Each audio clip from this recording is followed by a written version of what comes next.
dirilişine, zalimlerin de yok oluşuna vesile olacak. Cumartesi günü bugünden bütün programlarımızı ona göre ayarlayalım. Hiçbir program o program kadar önemli değil. Allahu Ekber.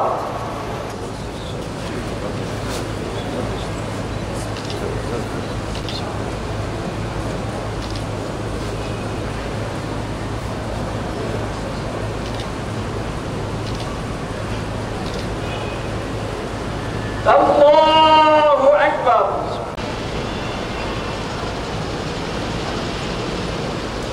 Allahu Ekber.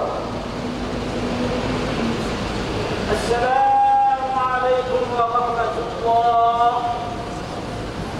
Esselamu Aleyküm. Yolunu sürdüreceğiz. Şehitlerin yolunu sürdüreceğiz. Şehitlerin yolunu sürdüreceğiz.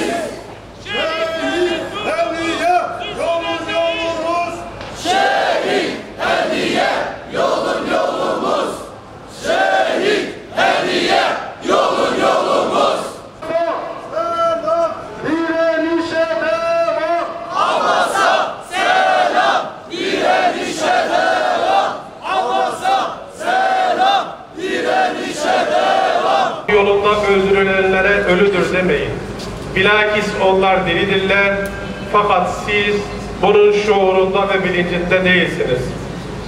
Muhterem kardeşlerim, ilk insan, ilk peygamber Hazreti Adem Aleyhisselam'dan günümüze kadar hak ve batıl mücadelesi devam ede gelmiştir.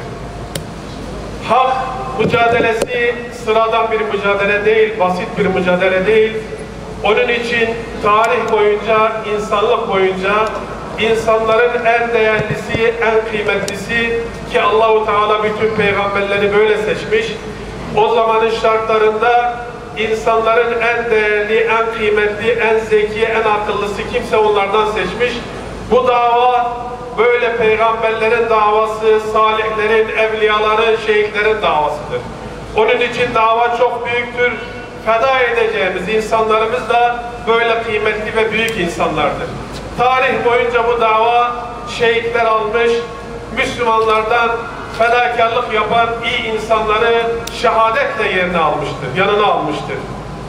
Ve bugün bu anlamda da Filistin'de 1948'den beri Filistin bu hak batıl mücadelesinde 1948'den beri bu mücadeleyle devam ediyor.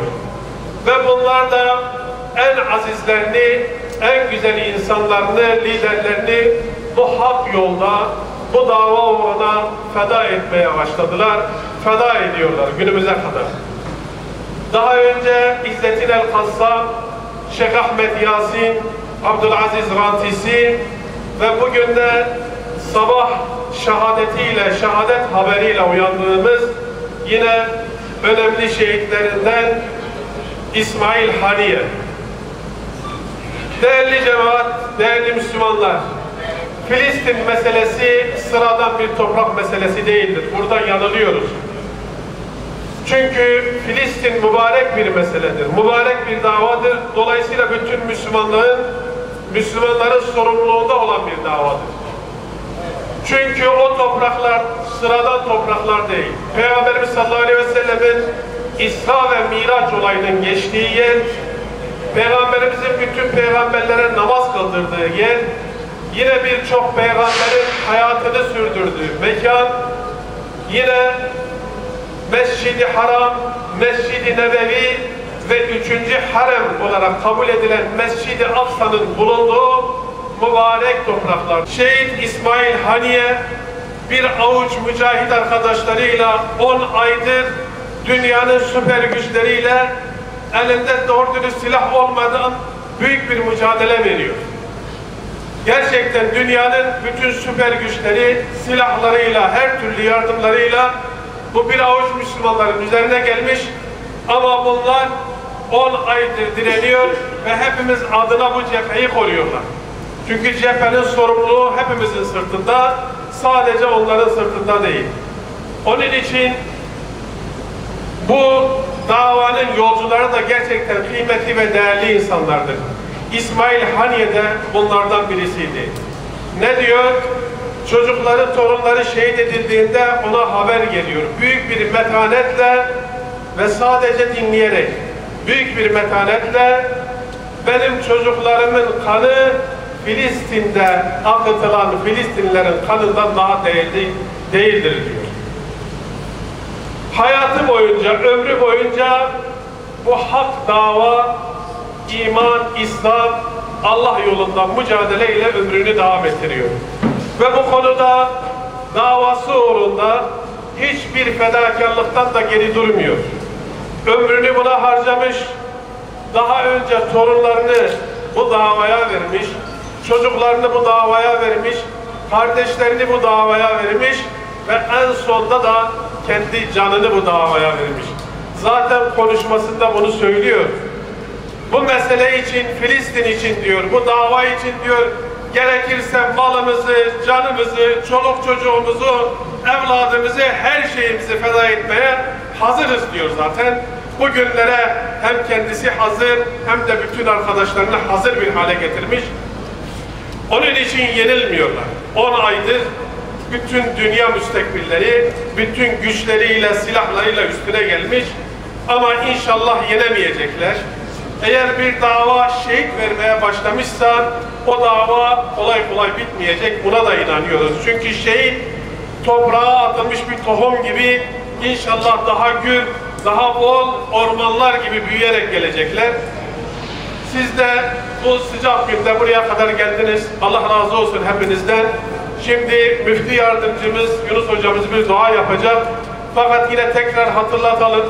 Cuma günü Şehit İsmail Haniye için 81 ilde tüm camilerimizde hem salah okunacak, hem gıyabi cenaze namazı kılınacak. Bir de şehidimizin son vasiyetini de unutmayalım. Cumartesi günü bütün dünya Müslümanlarını sokağa davet etmişti. Bize son vasiyeti oydu. Onun için o vasiyetini de unutmadan yerine getirelim. Allah hepinizden razı olsun. Ya ilahel alemin, bir gün Talut, Calut ile savaşmaya giderken önümüzde bir nehir var, sakın kimse içmesin, içenler benden değildir dedi. Ayet-i kerimende öyle buyurdu. Bugün önümüzde dünya nehri akıyor, makam nehri akıyor, dünyalık sevgiler, makamlar akıyor. Ya Rabbim, onlardan içenlerden bizlere eyleme ilahel alemin. Amin. İsmail Haniye şehidimiz gibi o nehri susuz, o nehri imanıyla ötelere aşan şehitlerimiz gibi bizleri de aşanlardan eyle. Amin. Ya Rabbim,